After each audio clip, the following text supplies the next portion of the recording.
Conexión Bíblico 2019. A Juventude Interamérica tem desafio novo e aqui e Corsou su jovenan não porque da fogo. A jovenan e adulto na Corsou tem desafio novo para 2019 e algo não porque da fogo.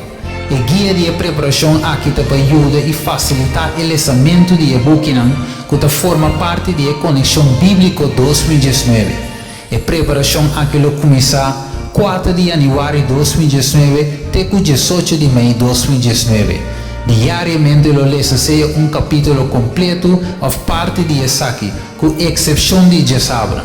Riva Jesabra, durante a hora de juventude adventista, lo repassa algum ponto importante do capítulo na dia semana promê e lo provee o capítulo na dia seguinte semana. Também depois de cada book, lo realiza mini exame durante a juventude adventista.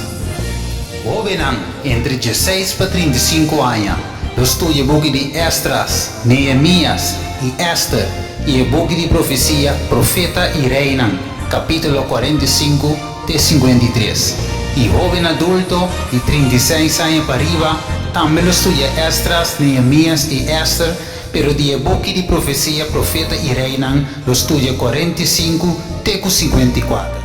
E o final de distrito lo está na luna Juli, final de nível de zona em agosto, final de nível de associação em outubro, final de nível de união em novembro e o final de divisão em dezembro. Não quer se inscrever-se como dia de juventude adventista, assim você também pode participar na Conexão Bíblico 2019.